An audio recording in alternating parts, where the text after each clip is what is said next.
Hello, folks. Welcome back to the Redeemed Marriage Podcast. This is Rusty and Heather Bryant, and we may sound a little bit different, maybe not quite as professional. That's right. You may even hear birds in the background. And if you're watching on video on YouTube, you are going to see a beautiful location behind us.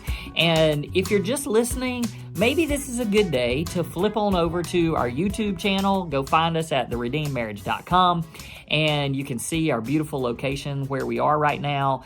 And just make sure that you actually hit subscribe to our channel over there, because we show some other videos too. It's not just our podcast from time to time, but we're in a different place because we're not at home, and we usually do a really good job of making sure that we kind of batch several episodes when we know we're going to be traveling.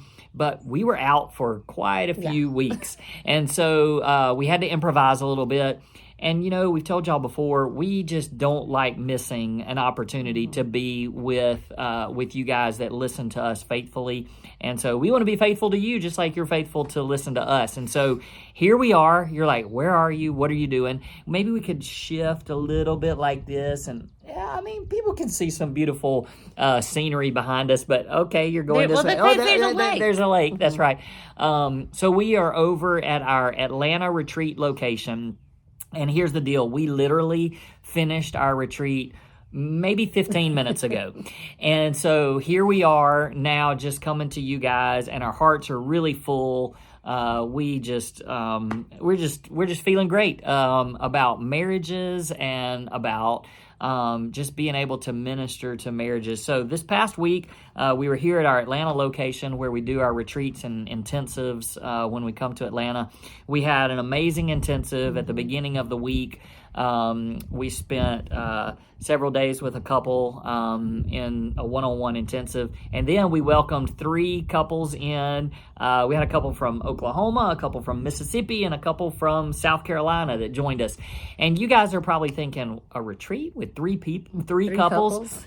And I'm telling you, this is what we love doing. We love the intimate relationship that we're able to build with other couples, and just being able to hang out in an intimate setting. And like being able to see these couples also minister to each other and learn from each other. Oh my goodness. It's powerful. Yeah. And so anyway, we're just very blessed to be able to have this place that we're able to use and come out and just to be able to do our retreat. And so we were like, well, we can't leave our people hanging. Mm-hmm. We got to get on a call, or not a call. We got to get on our podcast, and we got to chat for a minute. Because, guys, this place, literally, we know it's holy ground. God meets us here every single time. There's not been one time that we've done an intensive or a retreat where we were like, where were you, God? Why didn't you show up? He is always faithful to come in, even into the hardest of hearts and the most broken of places, and just start his redemptive, restorative power. Mm-hmm. And he every time shows up. This place is prayed about and anointed, and there are people around this place that know when there's a retreat coming, when there's an intensive coming, and they bathe this place with prayer. And so it's just one of our favorite places in the world, and we just feel really, really honored to have walked with these couples over the last week, and then more importantly, to come in with you guys and tell you about this place and what happens here. Yeah, and so if you have ever just had a thought of, I would love to catch up and meet up with Rusty and Heather at an intensive or a retreat. Obviously, our retreat spots are very limited because it is such an intimate setting. It's not like we bring in 20 or 30 couples. And so we do a retreat here in Atlanta. We also do one in Montana. And those are just really, really special times with special couples. And so if you're interested in that, you can go to our website, theredeemedmarriage.com, and get information, or just send us a note and tell us what you're interested in. But also our intensives, just, oh man, I can't even begin to tell you what those mean to us. Just to be able to spend two really intense days, but days that are just full of restoration and redemption, and we cry a lot, we laugh a lot, we even have a little fun out here. That's right. We got some chance to enjoy God's creation, and so He always blesses us with amazing weather. It's been always great. Crazy part of this story. Yesterday it was about 80 degrees. We got a chance to hang out on the property with our couples. Tomorrow in this very location, there's a chance of snow flurries. So it's So we were like, thank you, Lord, for the 80-degree it's weather amazing. while we were here. But seriously, if you've ever considered an intensive, just know that's just something that is really special to us, and we would love And to. it's just one couple. Just one couple. One couple and us. And we'd love to consider and walk with you through if that's a good step for you and your spouse. But we were talking about, okay, well, we don't want to just make this a commercial, although this is just going to be probably really short and not our normal podcast. But one of the things that really just hit us over the last week is just how so many couples, they come here to meet with us, and they know our story. So there's this, okay, I believe that there's other people out there, obviously, that have marriage problems. But even though we know that sometimes, we still think we're just alone. It feels so alone. And I think that there's people out there listening to us, and maybe y'all listen to us every Monday. And which, by the way, so many more people telling us that they listen at 5 a.m. Time zones might mess that up just a little bit, but I think that there's so many of you that listen, and whatever you're going through, it doesn't have to be infidelity like our story, but you just think we're the only ones. Like nobody else could be going through something this bad. You know, I've said this before, but I related it again to a couple this week, and I can remember when I was nursing Luke, our first child, and I can remember being in his nursery in my rocking chair, feeding him, and thinking, I'm the only person in the whole world that is awake at 2:00 in the morning. That's how I felt. And I knew that wasn't true. Like I would go, Heather, that's dumb. You're not the only person in the world that's awake at 2:00 in the morning feeding a child or awake at all. But I convinced myself of that, and it made me feel very, very isolated and very, very alone. And I think that's what the enemy wants for us in our marriage struggles. They want you to think whether it's infidelity, he wants you to think whether it's infidelity, broken trust, whatever it may be, just regular married people problems, that you're alone and you're the only people in the world that are going through what you're going through. And that's not true. And that's what these couples discovered this weekend. Yeah, and I love that when they got here, you could tell that these are a couple. I mean, nobody likes to share all their garbage, especially to strangers. Right. And I think that there's a lot of you that you go through things. And here's the deal: this week, we've been with a couple at the intensive, and then 3 couples at the retreat, and they don't all have stories of infidelity. There's other things that just cause them to say, we need to do something. We want to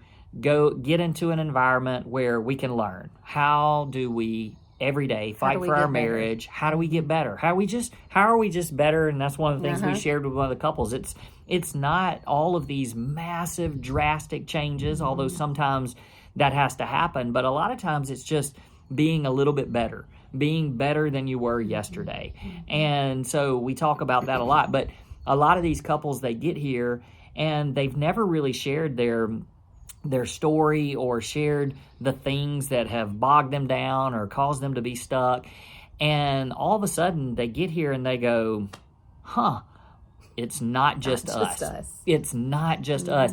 And it's crazy how when we begin discussing things and everybody has the same. Going, yes, I feel that. I know that. That's right. And we either all have the same issues or we have had them. And so there's people all different ages, of course. And so you've got couples that can jump in and they can say, oh, we struggled with that.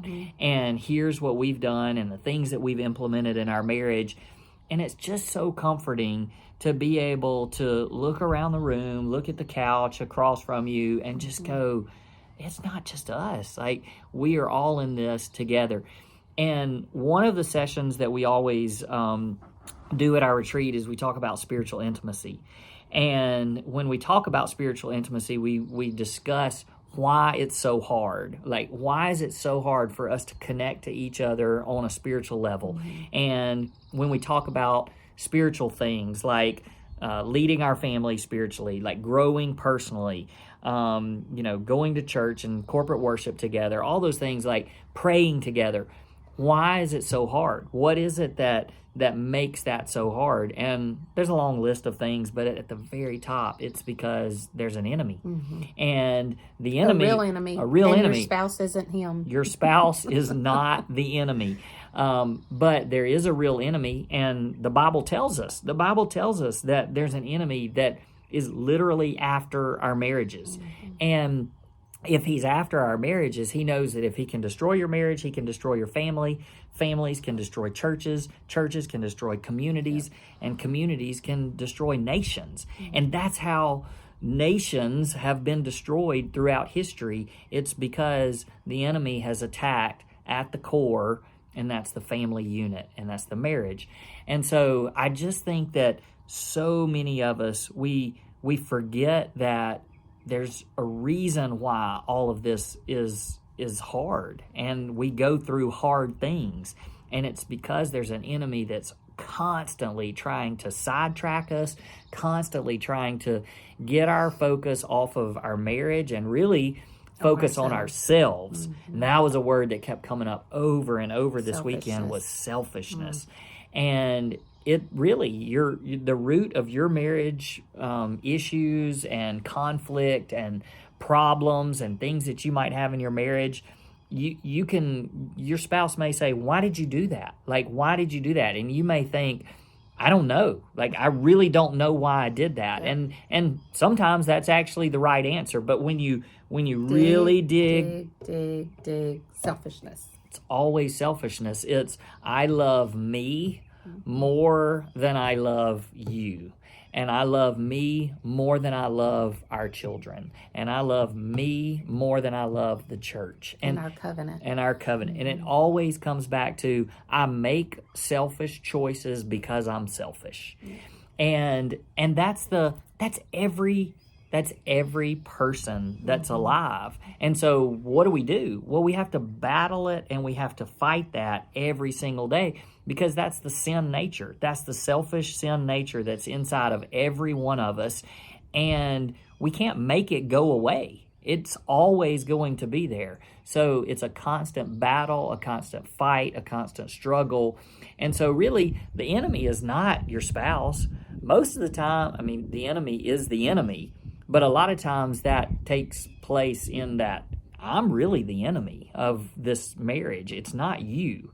And so to be able to recognize that and just admit it freely and say, yep, that's the problem with every marriage.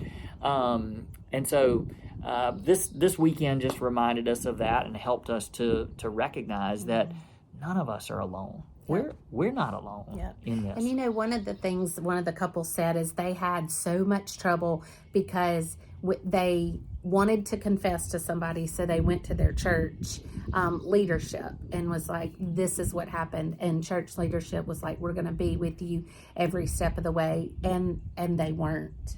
And, a lot of you may even be like, the church isn't acting like the church. And we love our church. We think you should be involved in a local church and there every single Sunday that you can be there. And so we do not hear us say anything negative about the church, but this particular story was the leadership promised they would be there for every step of the way and would help guide them through, and they just weren't. And so these people even felt more alone, because when you feel like, okay, who else would I tell? Of course I want to tell somebody in the church so that they can help me and come alongside me. And so they were just desperate for not only people like us that have been there and felt the way they have felt and can give them hope, but also other people who are going through similar stories. And so when we were talking about what encouragement do we want to give our people today, that theme just kept coming up over and over, that you are not alone. You're not alone. I would love for you to kind of share with them what y'all were talking about not even when you don't feel like you have a counselor. Do you remember? No. Okay, I'll tell you. So she was saying that she just was crying out to God. Now I time do. You go. Okay. No. You can, So she was just crying out to God and was just desperate, because she said, I went to church leadership. I tried to find a mentor, couldn't find somebody that would walk with me. And that God just one day, it washed over her that He is the most high counselor. Like we can journey with the best counselor there is, which is our Almighty God. And when she said that, it was so powerful to me, because we were lucky enough to have counselors and mentors and all of those things. But I was like, she dug in and was like, I'm going to go to Him, because I don't know where else to turn. And that resonated with you. Yeah, because I remember there's been time, you said the word counselor because she mentioned that, and it's actually biblical, and some of y'all probably even know the famous one of the Christian Christmas songs where it talks about wonderful counselor, and people actually think that it's like saying wonderful, comma, counselor, comma, Prince of Peace, mighty God, but it's actually wonderful counselor. Like that's the word, is that Jesus is the wonderful counselor. And I had that same kind of epiphany, or just light bulb moment one time when I was thinking in my running, and when I was out running one day, and I was thinking about who I needed to talk to about a certain situation in our life. I think it actually had something to do with the kids. It wasn't even about us. But I kept thinking about that, and I was thinking, who could I get some wise counsel from?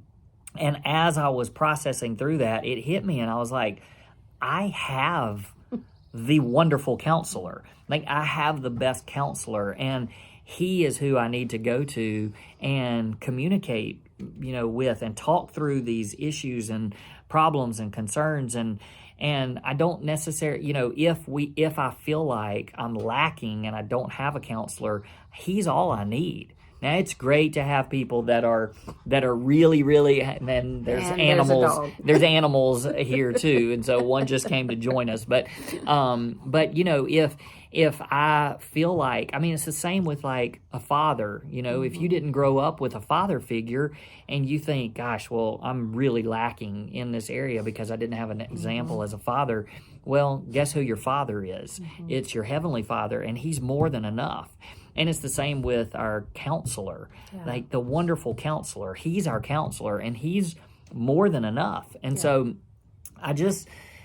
if you feel like you're alone and there's nobody else, you have the wonderful counselor. Yeah. You have the Father. Yeah. And it's kind of like prayer. Like, why do we use that as our last resort? Yeah. Like he is the wonderful counselor that should be our first go-to.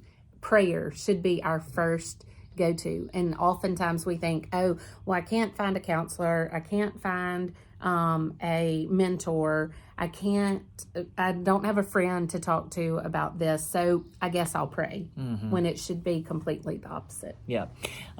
So going back real quick to this one couple that Heather was mentioning that said that they felt really alone and had tried their church, to rally around them, and just had a bad experience in some areas. And there's great people in their church, and they were very kind about their church. But one of the things that when they arrived the first day, they were the first couple, and I know that y'all don't know them, but they're going to be listening to this because they said they listen at 5 o'clock in the morning. At least he does. But one of the things that they did, it was super encouraging to us, is when they first got here, they started talking, and they just thanked us. They said, when we felt like we had nobody else, you guys you understood us, and we've never met them before, so we've not done coaching or anything with them, and so just they were sharing that with us, and we had another opportunity for them to speak life over us in the same way again throughout the weekend. But the thing that I think I felt more than anything is they were expressing that to us and basically saying we needed to come here because we feel like you guys were the only people that understood us and that could relate and hear our story, and like you helped us so much, and we're so thankful for that.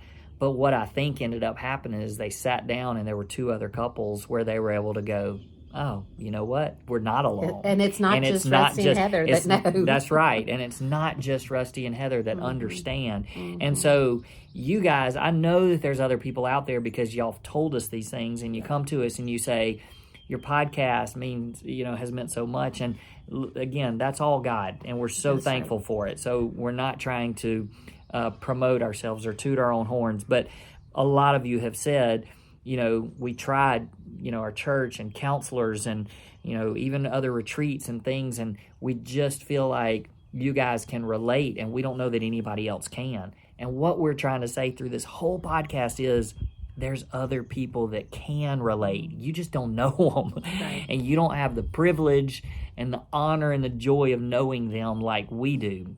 And so whatever you're going through, and really, in all honesty, however bad you think it is, how gone you think it might be, like God is restoring marriages all over the world. And we know that, we know that for a fact. And when we're preaching home this message of you're not alone, you're not alone, you're not alone, we just went through prayer for 450 couples from literally around the world. And when we read those, we can promise you and we can guarantee you, you're not alone.